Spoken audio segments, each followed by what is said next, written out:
আমাদের শুধু এটাই দাবি, শুধু হলো গিয়ে একটু ভুসি কুড়া দামটা যদি একটু কমে যায় তাহলে আমরা গরিবেরা একটু ভালো করে আর কি একটু ই করতে পারি। না হইলে এই যে মানুষের যে পয়সালারা গরু গোস কিনা খাবে, আমরা যদি গরু না পালি তাহলে গরু সমাজের ই থেকে চলে যাবে, এই দুধের থেকে বাচ্চাদের খাওয়ান লোন সব বন্ধ হয়ে যাবে। তাহলে আমরা তো আর একটু দাম বাড়লে তো গরু পালা বন্ধ করে দিব, অন্য সব কাজ করুন। তাহলে এটা বন্ধ হয়ে গেলে তো দেশের থেকে তো গরু চলে উঠে যাবে। সুপ্রিয় দর্শক, আসসালামু আলাইকুম। দেশে এবং প্রবাসে, কাছে এবং দূরে এই মুহূর্তে আমাদের এই প্রতিবেদনটা যারা দেখছেন তাদের সবাইকে অসংখ্য প্রীতি ও শুভেচ্ছা জানিয়ে শুরু করছি আজকের নতুন আরেকটি প্রতিবেদন। দর্শক দেখতেই পাচ্ছেন, আমি কিন্তু বরাবর বলে থাকি দর্শক, আমি ওই পরিপাটি বা বড় বড় খামারে যাই না, কোটিপতিদের খামারে যাই না। আমার উদ্দেশ্য একটাই যে আমি ছোট ছোট খামারিদের খামারের জীবনের গল্প তুলে ধরার চেষ্টা করি। আর এটাতে আপনারা অনেক অনুপ্রেরণা দেন বলে কিন্তু গ্রামে গঞ্জে বিভিন্ন জায়গায় ছুটে যায়। আর সরকারের একটা স্লোগান তো রয়েছে যে একটি বাড়ি একটি খামার। আসলে উদ্দেশ্য আমার ওইটাই যে একটি বাড়ি একটি খামার। এই খামারটা কতটুকু ই করে মানুষ স্বাবলম্বী হচ্ছে। আর এই সব খামারিরা বেশিরভাগই হলো নারী উদ্যোক্তা, তারা সংসারের পাশাপাশি গরু লালন পালন করে কীভাবে সংসারের হাল ধরতেছেন। কিন্তু একটা সময় এই গরুর সেক্টরটা অনেকটা লাভজনক ছিল, কিন্তু আস্তে আস্তে সেটা লসের মুখ দেখতেছেন। আসলে এই লসটা কী কারণে, পাশাপাশি সরকারের সুদৃষ্টি দেওয়ারও একটা রিকোয়েস্ট করব। তো তারই পরিপ্রেক্ষিতে আমরা এই খামারটি চলে এসেছি, যে একজন নারী উদ্যোক্তা, তার কাছ থেকে জানবো সে আসলে কি সমস্যাগুলো ফেস করতেছে বা কেমন আছেন গরু লালন পালন করে। তো দেখতে পাচ্ছেন গরুকে কাঁচা ঘাস খাওয়াতে দেওয়া হয়েছে এবং উন্নত জাতের কয়েকটি গরু আমরা দেখতে পাচ্ছি। এখানে খুব বড় পরিসরে না, ছোট্ট পরিসরে গরু লালন পালন করা হয়। বাছুর সহ 3টি বা 4টি গরু আমরা দেখতে পাচ্ছি। চলুন আমরা কথা বলি সেই নারী উদ্যোক্তার সাথে, কথা বলে জানার চেষ্টা করি যে কি অবস্থায় আছেন আসলে। আপা আসসালামু আলাইকুম। ওয়ালাইকুম আসসালাম। কেমন আছেন? ভালো আছি। কি নাম আপনার? আমার নাম পারবিন আক্তার। পারবিন আপু। আচ্ছা, এখন বলতেছেন ভালো আছেন ক্যামেরার সামনে, কিন্তু তার আগে বললেন যে আপনি মন খারাপ, ভালো নেই, সেটার কারণটা কি? সেটার কারণটা হলো ভাই, আমাদের খামারে আগে 5-6টা গরু ছিল লকডাউনের আগে, কিন্তু তখন আর কি গরু যেভাবে ছিল আমরা ভুসি কুড়া খাওয়াই আর কি মানুষ করতে পারতাম। কিন্তু এখন বর্তমানে ভুসির দাম বেড়ে গেছে, তাই আমরা যেই বস্তা আনছি 300-400 টাকা, এখন বর্তমানে ওটা দাম হয়ে গেছে 700-1200 টাকা। তাহলে ভুসির দাম তো দিন দিন বাড়তেছে ভাই। তারপরে আমাদের ঘাসের দাম বাড়তেছে। আমরা তো এখন দেখা গেছে আমি গরু কমায় ফেলছি, 6টা থেকে 3টা করে ফেলছি। তো এখন এভাবে তো এরকম করে তো আমাদের সংসার চলে না। দুধের দাম আজকে 4-5 বছর ধরে যেই 80 টাকা 70 টাকা ওটাই আছে, দাম বাড়তেছে না। তাহলে আমাদের ভুসির দাম তো বাড়তেছে, তাহলে আমরা কিভাবে চলবো? আমাদের ছেলে মেয়েদেরকে নিয়ে তো আমরা চলাচল করতে পারতাছি না। আচ্ছা, আমরা জানবো আরো। তা আমরা একটু দেখতেছি যে ঘাস খাওয়াতে দিচ্ছেন, এটা কি ঘাস? এটা হচ্ছে গিয়ে ওই যে কলমি হেজি। কলমি হেজি ঘাস। এটা কি ক্ষেত থেকে ক্ষেত করছেন না? হ্যাঁ, এটা ক্ষেত করছি আমরা। ক্ষেত করেছেন কতটুকু জমিতে? এটা ওই পাখি, এক পাখি। আচ্ছা, আমরা 3টা গাভী দেখতেছি, 3টাই কি দুধ দেয়? হ্যাঁ হ্যাঁ। কত কেজি করে দুধ দেয়? 3টা এখন 2টা গাভিন আছে, একটা গাভিন ছাড়া। আচ্ছা, একটা গাভিন ছাড়াটা দুধ দিচ্ছে খালি? হ্যাঁ, আর দুটোটাই দুধ দিতেছে, কিন্তু গাভিনগুলো কম দিতেছে। কম দিতেছে। আচ্ছা, যখন দুধ দেয় আসলে স্বাভাবিকভাবে কত কেজি দুধ হয় 3টা গাভী থেকে? 3টা এক একটা গরু সকাল বিকাল ধরেন 15-20 কেজি। 15 থেকে 20 কেজি দুধ দেয়। তাহলে মোটামুটি প্রতিদিন 40-50 কেজি মতো দুধ আসে 3টা গরু থেকে। 3টা গরু থেকে। তাহলে বিক্রি করেন কত করে? বিক্রি করেন আমরা তো ওই যে গোয়াল দিয়া দেই ওদের কাছে আর কি 50-60 টাকা করে। 50 টাকা 60 টাকা। কিন্তু একটা গরুর পিছনে আপনার প্রতিদিন কত টাকা খরচ হচ্ছে? একটা গরুর পিছে প্রত্যেক দিন হইলো গিয়া 6 থেকে 700 টাকার উপর। 6 থেকে 700 টাকা যদি খরচ হয়, তাহলে একটা গরুতে আপনি 20 কেজি দুধ হলে আসতেছে হলো 1000 বা 1200 টাকা। তার মধ্যে 6 থেকে 700 টাকা চলে গেল, থাকতেছে 4 থেকে 500 টাকা। এই 500 টাকার মধ্যে আবার ওদের চিকিৎসা আছে, আপনাদের সংসারের খরচ আছে, অসুখ আছে। আসলে এখন তো দুধের দামটা যদি আর একটু বৃদ্ধি হতো তাহলে আর একটু পোষাইতো, কিবা খাবার দামটা যদি ভুসি দামটা একটু কমতো তাহলে আমাদের ঠিক মতো চলে যাইতো। আচ্ছা, এখন একটু আসলে এই যে গরু লালন পালন মানে যে করতেছেন, কত বছর হলো করতেছেন আপা? এটা থেকে 4-5 বছর বেশি হয়েছে। 4-5 বছর বেশি হয়েছে। তার মানে আপনি কি ভাইয়ের সংসারে এসেই শুরু করেছেন? হ্যাঁ, আসার পরেই আর কি আস্তে আস্তে আমরা শুরু করছি এটা আর কি। আস্তে আস্তে শুরু করছেন। আগ্রহটা কার বেশি ছিল, ভাইয়ের না আপনার? আগ্রহটা ভাইয়ের ছিল, কিন্তু বাইরে থাকার পরও ওই লোকিয়া কইরা উঠতে পারেনি আর কি। আচ্ছা, মানে একা একা পারেনি? হ্যাঁ, একা একা পারেনি। আচ্ছা, তারপরে আপনি হাল ধরেছেন, এই তো? হ্যাঁ হ্যাঁ। তো এই যে শুরু যখন করেছিলেন তখন কয়টা গরুতে শুরু করেছিলেন? তখন আমাদের একটা গরু ছিল। একটা? সেটা কি গরু ছিল? সেটা এই বড় গাভী ছিল। বড় গাভী? হ্যাঁ। আপাতত এই জায়গাটা আছেন বড় গাভী। হ্যাঁ।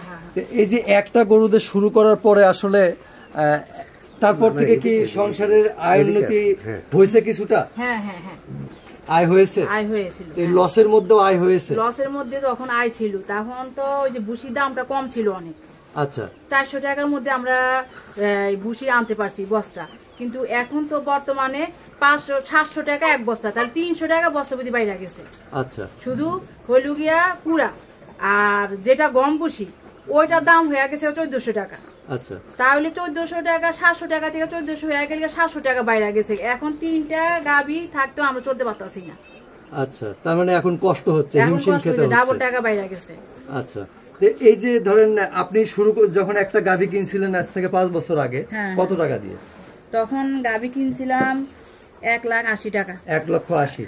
এই 5 বছরের মধ্যে আসলে কেমন উন্নত করছেন? না উন্নত হয়নি? না, উন্নত হয়েছে। কি করেছেন? উন্নত শুধু হয়েছে আর কি, যেমন আর কি কোন রকম সংসার কোন রকম টাইনে টুইনা চলে আর কি, এই নিজেরা আর কি পোলাপাইন নিয়ে চলতেছি, এই শুধু উন্নত। এই উন্নত, আর মানে বাড়তি কিছু করতে পারিনি। কিন্তু শুনলাম যে এই জায়গাটা মর্গেজ নিছেন আপনারা, মাসিক একটা ভাড়া দিতে হয়, কিন্তু আসলে মানে এইভাবে ভাড়া দিয়ে মর্গেজ নিয়ে এরকম কতদিন চলবে? নিজের একটু কি মাথা গোঁজা খাই সম্ভব? একটু কিনতে চাই, এখন চেষ্টা করতেছি, এখন তো চেষ্টা করলে পারতাছি না, এখন সব জিনিসের দাম বাইরে গেছে, এখন চেষ্টা করতেছি, তারপরও ওই লোকে পারতাছি না। আচ্ছা, যে আপনি বললেন যে করোনার মধ্যে অনেক ক্ষতিগ্রস্ত হয়েছে আপনারা, যে দুধ নষ্ট করতে হয়েছে, অনেকে নেয় নাই, ক্ষতিগ্রস্ত ছোট খামারি যারা, তাদের তো সরকার থেকে একটা প্রণোদনা দিয়েছে, সেটা সরকারের পক্ষে যতটুকু সম্ভব হয়েছে দিয়েছে, আর সেটা কি পাইছেন আপনি? না, আমরা সেটা শুনছি দিতে আছে, কিন্তু পাইনি। পান নাই? অনেক জায়গা দিয়েছে, কিন্তু আমরা পাইনি। এখন কারো কাছে বলেন না এই ব্যাপারটা নিয়ে? আমরা আর কি কোন দিকে নিজের কাজ কইরা আর শুনছি, কিন্তু দরখাস্ত দেওয়া হয়েছে আর কি, কিন্তু পাওয়া যায়নি। আচ্ছা, তো এই পান নাই যে আসলে কেন পেলেন না, এটা কি জানার চেষ্টা করেছেন কখনো? না, আমরা অতটা আর কি চেষ্টা করিনি। আর এইটা নিয়ে সরকারের উদ্দেশ্যে কি বলতে চান আপনি? পেলেন না আর কি, যারা গরিব অসহায় তাদের দিকে যাতে একটু চেষ্টা করে আর কি, দেখে যাতে আমরা ওরকম পিছিয়ে পড়ে না যাই। আচ্ছা, তার মানে আপনি বলতে চাচ্ছেন যে আমরা ক্ষুদ্র খামারি যারা আছি, সরকার যদি একটু সুনজর দিত তাহলে মানে গরিব অসহায়, এখন ঘটনা হলো সরকারের পক্ষে তো সবাইকে সহযোগিতা করা সম্ভব না, সেই ক্ষেত্রে কি এটা এমন হতে পারে যে সরকার যদি এই সেক্টরে কম মূল্যে সুদ দেওয়ার লোন দেওয়ার ব্যবস্থা করতো? একটা যদি গরিবের দিকে তাকে একটা লোন দেয়, তাহলে দেখা গেল আমরা আস্তে আস্তে লোনগুলো শোধ করতে পারলাম, খামারটা একটু বড় করতে পারলাম, তাহলে কিছু উন্নতির দিকে একটা হইতে পারে আমাদের। আচ্ছা, না এই যে বললেন যে লোন, আসলে লোন দিলেই কি আসলে, এখন তো খাবারের দাম বৃদ্ধি, এরপরও কি উন্নত করা সম্ভব এই সেক্টরে? উন্নত আস্তে আস্তে করা সম্ভব, কারণ আমরা লকডাউনে যেগুলা পিছিয়ে পড়ছি, আমাদের 6টা গরু ছিল, বিক্রি করে ফেলছি লকডাউনে, দুধ বিক্রি করতে পারি না, তাহলে লোনটা দিয়ে দেখা গেল ওই খামারটা বড় করলে আমরা আস্তে আস্তে ওটা সুদে নিতে পারবো আস্তে আস্তে। আচ্ছা, মানে খামার একটু বড় করলে দুধের ইটা বাড়বে, তাহলে আস্তে আস্তে স্বাবলম্বী হওয়া সম্ভব। আচ্ছা, এখন যদি একটু বলি, এই যে গরুগুলো তো সার্বক্ষণিক আপনি দেখাশোনা করেন, সংসারের অনেক কাজের মধ্যে এগুলো সামলাতে হয়, আসলে এগুলো করতে গিয়ে সংসারের কোনো সমস্যা হয় কিনা? না, এখন তো আমরা তো মানে কি করতে করতে একটা অভ্যাস হয়ে গেছে আমাদের, তো সকাল 6টার আগে থেকে শুরু করে একবারে মাগরিব আজানের পর পর্যন্ত আমরা এই গরু সংসার এগুলা নিয়ে আর কি ব্যস্ত থাকি আর কি, বুঝছেন? এগুলা করতে করতে একটা অভ্যাস হয়ে গেছে, এখন আর কোনো সমস্যা হয় না।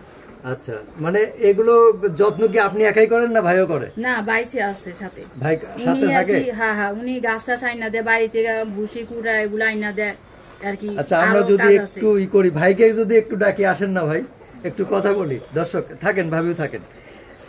আসসালামু আলাইকুম। ওয়ালাইকুম আসসালাম।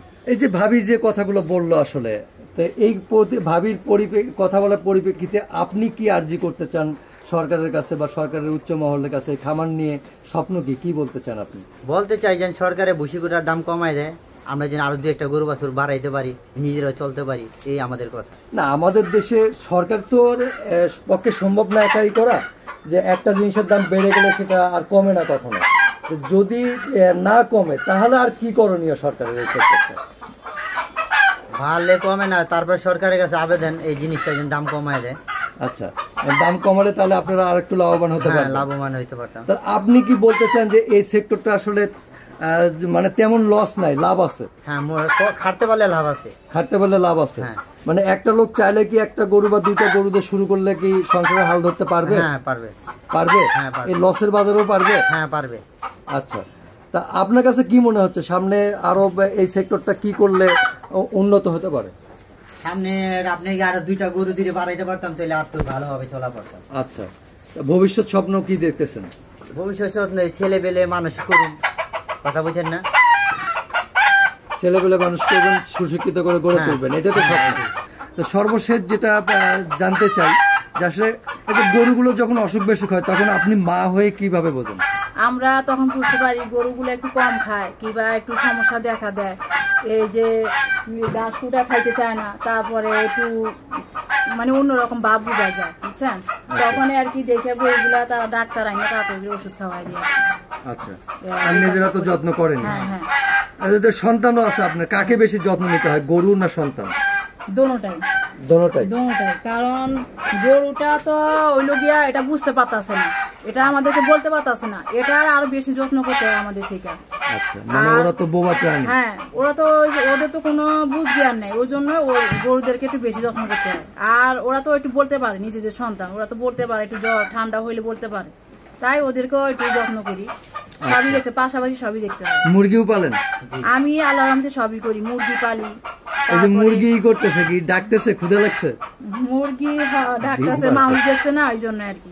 আচ্ছা, তো ঠিক আছে ভাবি, আমরা অনেক কথা জানলাম এবং আশা করি আপনার কথাগুলো মাননীয় প্রধানমন্ত্রী বা সরকারের উচ্চ মহলের কেউ যদি দেখে তাহলে তাদেরকে রিকোয়েস্ট করবো যে ক্ষুদ্র খামারিদের পাশে কোনো না কোনো আমাদের শুধু এটাই দাবি, শুধু ওই লুকি একটু ভুসি কুড়া দামটা যদি একটু কমে যায় তাহলে আমরা গরিবেরা একটু ভালো করে আর কি একটু ই করতে পারি। না হইলে এই যে মানুষের যে পয়সালারা গরু গোস কিনা খাবে, আমরা যদি গরু না পালি তাহলে গরু সমাজের ই থেকে চলে যাবে, এই দুধের থেকে বাচ্চাদের খাওয়ান সব বন্ধ হয়ে যাবে। তাহলে আমরা তো আর একটু দাম বাড়লে তো গরু পালা বন্ধ করে দিব, অন্য সব কাজ করুন। তাহলে এটা বন্ধ হয়ে গেলে দেশের থেকে তো গরু চলে উঠে যাবে। তো ঠিক আছে, খুবই সুন্দর কথা বলছেন, ভালো থাকবেন, আসসালামু আলাইকুম। ওয়ালাইকুম আসসালাম। প্রিয় দর্শক, আমরা একজন ক্ষুদ্র খামারি, খামার জীবনের বাস্তব গল্প এবং বাস্তব অভিজ্ঞতা আপনাদের সামনে তুলে ধরার চেষ্টা করলাম। তবে সব খামারিদের এই একটাই আর্জি, সব কিছু সরকারের উপরে তারা করে দিতে চান যে সরকার যদি একটু নজর দেয়, খাবারের দাম নিয়ন্ত্রণে আনে, পাশাপাশি দুধের দাম যদি একটু বৃদ্ধি করা যায় তাহলে কিন্তু সব দিক থেকে তাদের পোষায় যাবে বা তাদের ঘাটতিগুলো পূরণ হবে। তো প্রতিবেদনটা দেখে যদি আপনাদের ভালো লেগে থাকে তাহলে আমাদের সার্থকতা।